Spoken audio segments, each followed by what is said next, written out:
오늘도 시대순 하나님 나라 관점으로 보는 성경 개관 53일차입니다.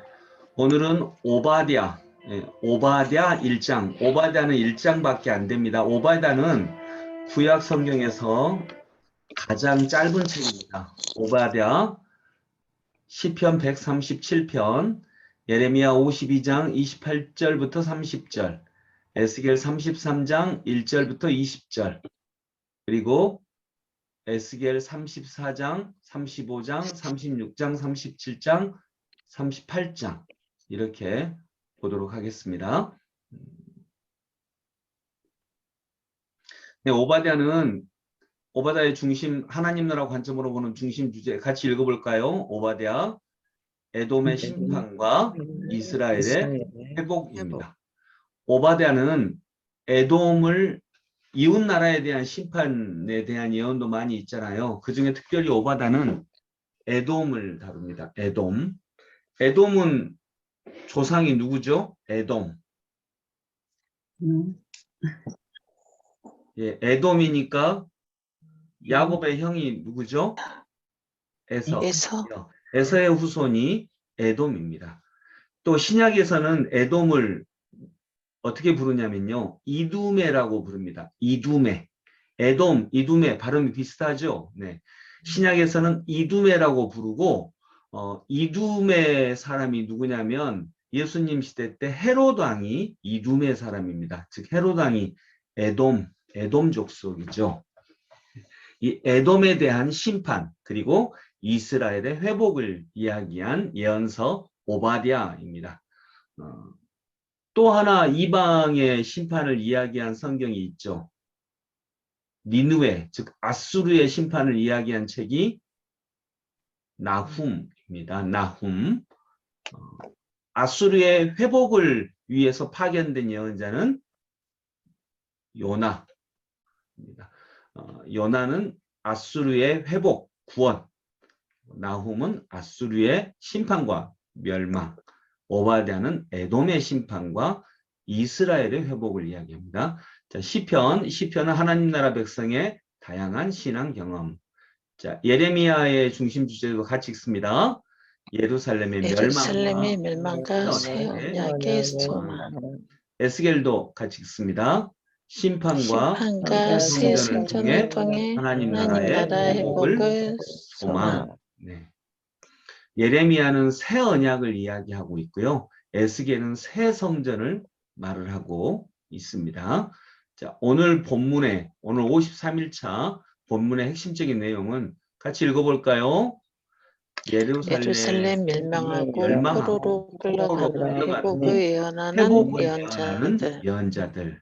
그래서 오늘 주로 이야기하는 성경의 주제는 회복입니다. 나라가 정작 멸망하니까 참 예언자들은 회복을 이야기합니다. 이때 거짓 예언자들은 뭘 한다? 거짓 예언자들도 있습니다. 더 많습니다. 이때 거짓 예언자들은 뭘 한다고요? 이제 우리는 끝났어. 이렇게 얘기합니다. 예, 이제 우리는 끝났어. 우리가 어떻게 바벨론을 이겨? 저렇게 강한 나라를.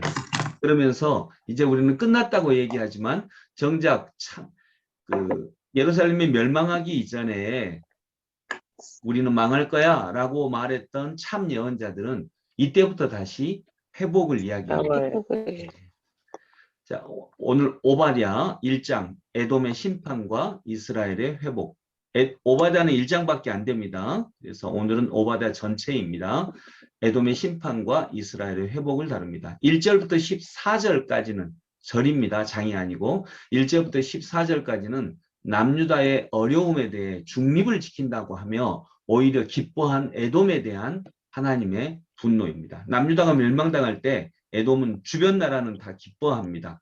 이 기뻐한 나라에 대해서 하나님이 분노하시고 심판을 내리시는데 특별히 에돔을 이야기합니다. 오바댜는.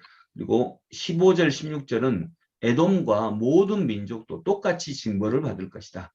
에돔을 이야기하다가 15절 16절은 모든 민족을 얘기합니다. 모든 민족도 똑같이 에돔처럼 징벌을 받을 것이다. 근데 왜 여기에 이제 실제로 에돔이 아니 오바댜가 하고 싶은 이야기는 모든 민족입니다. 모든 민족. 이스라엘이 멸망당할 때 오히려 즐거워하고 고소해했던 모든 민족은 징벌을 받을 것이다. 근데 그 대표로 그 상징으로 에돔을 먼저 소환하는 것입니다. 에돔이 왜 여기서 대표가 되냐면 여러분 에돔 아담이 무슨 뜻이죠? 아담은 창세기에 나오는 최초 인류의 조상이죠. 근데 아담이란 네. 말은 그 사람 이름이 아니라요. 사람이란 뜻입니다. 사람. 인류란 뜻입니다. 아담은 사람이란 뜻이고 인류. 그런데 아담, 에돔 비슷하죠. 발음이 비슷하죠. 네. 에돔하고 아담은 히브리어로 쓰면 철자가 똑같습니다. 왜냐하면 히브리어는 모음이 없거든요. 모음이 없으니까 단어는 다르지만 모음이 없기 때문에 철자가 똑같아요. 그래서 일부러 에돔을 소환하면서 이 아담하고 연결을 시킵니다. 그러면서 아담은 모든 인류의 조상이기 때문에 인류 이런 의미입니다. 그래서 아담은 모든 민족, 모든 인류를 여기서 뜻하는데 여호와의 날에 하나님은 모든 교만한 민족을 심판하실 것이다. 에돔은 하나님에 대한 교만으로 심판당할 모든 민족을 문자적으로 대표한다. 상징하고 대표한다. 이렇게 볼 수 있겠습니다. 그리고 17절부터 21절은 이제 모든 민족은 심판받을 것이지만 여호와의 날이 올 때 이스라엘 포로들은 돌아올 것이며 여호와께서 왕으로 다스릴 것이다. 그래서 오바댜는 두 가지 얘기합니다. 모든 민족의 심판, 이스라엘의 회복 이렇게 얘기합니다. 시편 중에 오늘은 137편만 봅니다. 시편 137편은 바벨론으로 끌려간 이스라엘 포로들에게 이방신을 위한 노래를 부르라고 강요합니다. 바벨론으로 끌려갔는데 바벨론으로 끌려간 이스라엘 사람들이 악기, 수금을 가지고 갔어요. 하나님을 찬양하기 위해서. 근데 정작 슬프잖아요. 슬픈데 바벨론 사람들이 야 너희들 노래 하나 불러봐라 하면서 그 수금으로 연주를 하라고 합니다. 그리고 하나님을 찬양하는 노래 중에 하나를 오락적인 분위기로만 부르라고 막 이렇게 얘기하는 것입니다. 이때 그 비통함을 읊은 시가 137편입니다. 근데 여러분 혹시 이 찬양이 아니고요. 이 노래 아세요?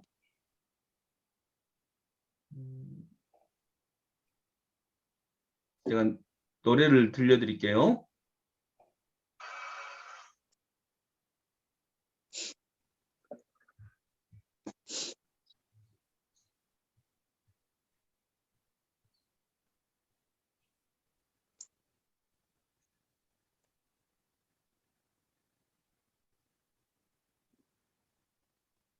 네. 네, 혹시 이 노래 아시나요? 들어본 적이 있나요? 대답 좀 해보세요. 이 노래가 안 나오는데요. 노래가 안 나왔어요? 예. 예. 안 나왔나 보네요. 그냥 말로 하면 이 곡은 방금 보내드린 안 들렸는데 보니 M이라고 하는 독일의 혼성 그룹이 1978년 영국에서 발표한 By the Rivers of Babylon이라고 하는 노래인데 이 노래는 가사 자체가 시편 137편이에요. 굉장히 전 세계적으로 아주 엄청나게 유행했던 노래거든요. 근데 이 노래 자체가 그 가사 자체가 137편을 가지고 그대로 그 노래를 한 것입니다. 근데 정작 137편의 가사가 우리 하나님을 찬양하는 노래로 흥겹게 노래를 부르라고 한다. 이게 마음이 아프고 그래서 이런 이방인들의 억압 앞에서 비장한 각오를 하죠. 만약 우리가 여호와를 위해 노래하거나 예루살렘의 영광을 위해 노래하지 않고 다른 것을 위해 노래한다면 내 손가락이 마비가 돼도 좋겠고 우리 혀가 입천장에 달라붙어 벙어리가 되는 게 낫겠다. 이런 가사거든요. 이런 그 시편의 내용이거든요. 이걸 그대로 노래로 만드는데 정작 즐겁게 만듭니다. 그러니까 이게 뭐 의도했는지 어쩐지는 모르겠어요. 근데 시편 137편은 유흥가로 아주 그냥 흥겹고 즐거운 노래로 여호와의 노래를 부르라고 한다. 근데 우리가 어떻게 이런 노래를 부를 수 있겠느냐? 우리가 그 노래를 부르라고 강요한다면 우리의 입술이 입천장에 붙어서 우리가 벙어리가 되는 게 낫겠다라고 하면서 정말 온 마음으로 이제는 진심으로 여호와를 위한 찬양 노래를 부를 수 있기를 기대하는 시편이 137편입니다. 이 노래가 이제 전 세계적으로 굉장히 1970년도에 유명한 노래예요. 저도 어릴 때 다 들어봤거든요. 근데 이 노래가 그 가사인지는 전혀 당연히 몰랐죠. 네. 후에 한번 들어보시기 바랍니다. 예레미야 52장 28절부터 30절 바벨론으로 잡혀간 포로의 숫자들이 나옵니다.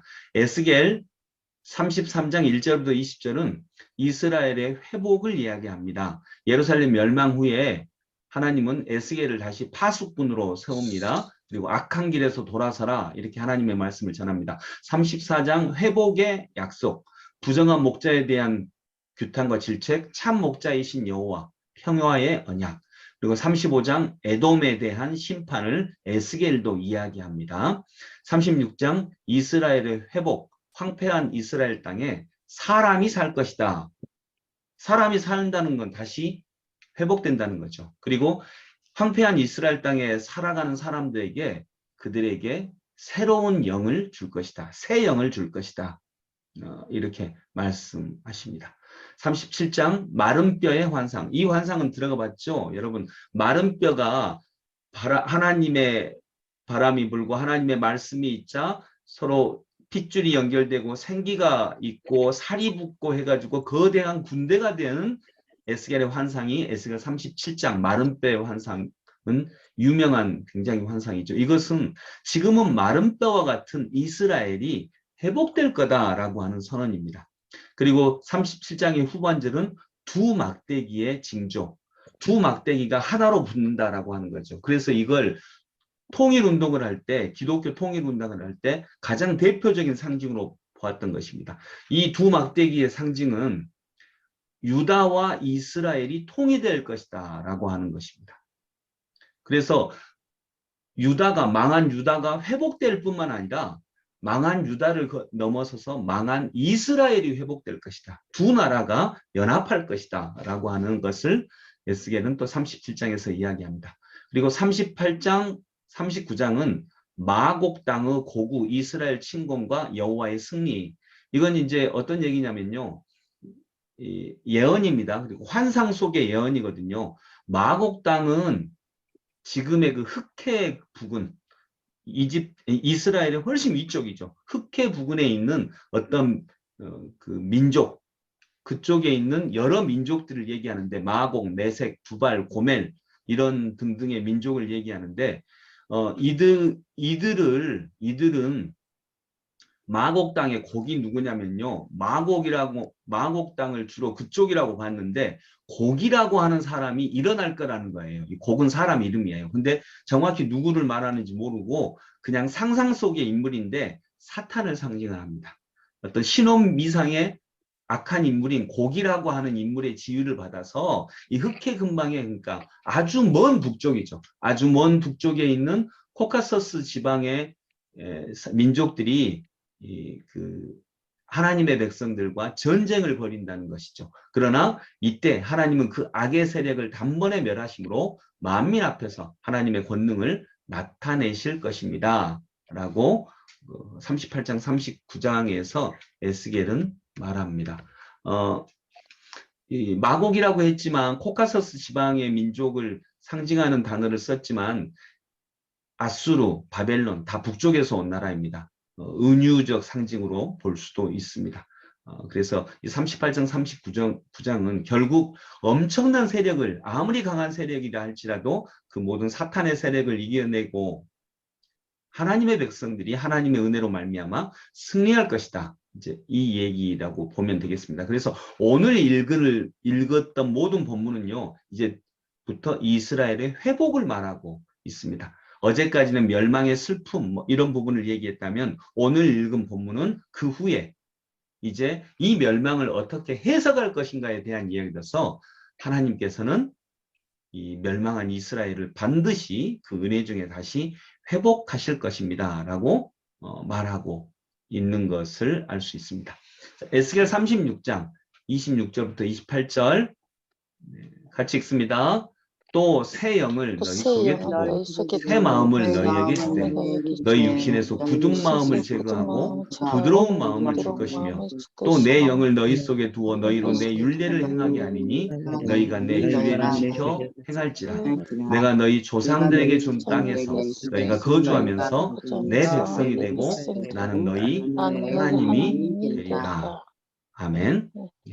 여기 보니까 너희 속에 새 영을 주고 새 마음을 너희에게 주되, 그리고 내 영을 너희 속에 두어, 즉 하나님의 영이죠. 성령님, 내 영을 너희 속에 두어 너희로 내 율례를 행하게 하리니 너희가 내 규례를 지켜 행할지라. 이 하나님의 율례를 지키지 않아서 망했거든요. 근데 이제는 이 하나님의 율법을 어디에 적어놔요? 예전에는 나라 법이었잖아요. 유대와 나라 법이었으니까 나라가 공포하는 거예요.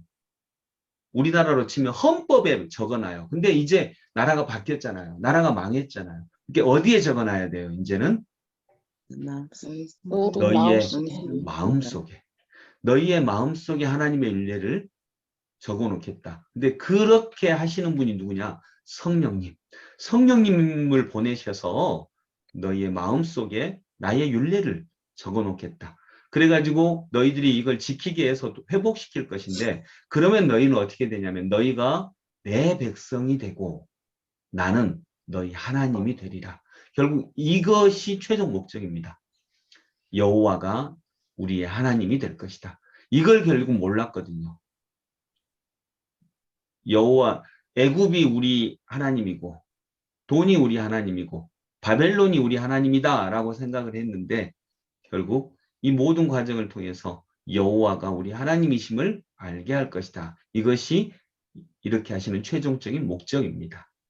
에스겔 37장 11절부터 13절 함께 읽습니다. 또 내게 이르시되 인자야 이 뼈들은 이스라엘 온 족속이라. 그들이 이르기를 우리의 뼈들이 말랐고 우리의 소망이 없어졌으니 우리는 다 멸절되었다 하느니라. 그러므로 너는 대언하여 그들에게 이르기를 주 여호와께서 이같이 말씀하시기를 내 백성들아 내가 너희 무덤을 열고 너희로 거기에서 나오게 하고 이스라엘 땅으로 들어가게 하리라. 내 백성들아 너희 무덤을 열고 너희로 거기에서 나오게 한즉 너희는 내가 여호와인 줄 알리라. 아멘. 네.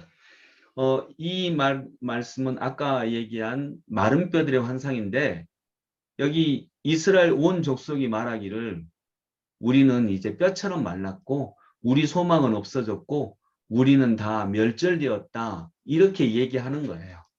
이제 정작 예루살렘이 망하니까 이제 우리는 다 끝났어, 우리는 마른 뼈와 같아 라고 하는데, 이때서야 에스겔은, 그 전까지는 우리는 망할 것이다 라고 말한 에스겔과 예레미야는 이때 오히려 너는 태어나여 그들에게 이르기를 주 여호와께서 이같이 말씀하시기를 내 백성들아 내가 너희 무덤을 열고 너희로 거기에서 나오게 하고 이스라엘 땅으로 들어가게 하리라. 회복을 말씀하는 거죠. 마른 뼈와 같았던 이스라엘이 다시 온전히 회복되어서 무덤과 같은 우리 상황을 열어제치고 이스라엘 땅으로 돌아가게 할 것이다. 들어가게 할 것이다. 너희 마른 뼈가 큰 군대가 되는 환상을 보여주시면서 무덤과 같은 상황까지도 열어젖힐 것이다. 이렇게 말씀하고 있습니다. 이 뼈들은 바벨론 포로된 이스라엘 회복의 가능성이, 인간적으로 볼 때는 회복될 가능성이 전혀 없는 이스라엘을 의미합니다. 그런데 하나님께서는 마른 뼈들에게 생명을 주시고 그들이 지극히 큰 군대를 이루게 하십니다. 이 환상은 이스라엘이 다시 가나안으로 들어가 국가를 재건할 것을 의미한 거죠. 근데 그 이전보다 상태가 더 좋아져요. 어떤 면에서 좋아지냐면 이전에는 분단 국가였는데 이제는 한 나라가 될 것이고요. 또 이전에 이스라엘 왕들은 악한 왕들이었는데 재건될 국가의 왕은 다윗과 같은 왕이 될 거고요. 이전에 성전은 무너졌지만 하나님께서 새 성전을 주실 거다. 에스겔은 새 성전을 말을 하거든요. 새 성전을 주실 거다라고 말씀하십니다. 그 뒤에 보면 에스겔 새 성전 이야기 아마 아실 거예요. 새 성전에서 나오는 물이 제일 처음에는 발목에 찼다가 무릎에 찼다가 허리에 찼다가 가슴까지 차서 나중에는 도저히 건널 수 없을 만큼 새 성전에서 흘러넘치는 물이 온 세상에 가득하게 될 것이다. 이것이 에스겔이 전한 새 성전의 환상입니다. 네, 오늘 이야기는 바로 이렇게 정작 이스라엘이 예루살렘이 멸망하자 이제 에스겔과 예레미야 등 참된 예언자들은 회복을 이야기한 내용들을 함께 보았습니다. 찬송가 183장입니다. 오늘 회복을 이야기하면서 성령님을 너희에게 주실 것이고 그 성령님을 통해서 하나님의 윤례를 우리 마음판에 새길 것이다 라고 말씀하시거든요. 오늘 성령과 관련된 찬양 빈들의 마른 풀같이 이렇게 찬양드립니다.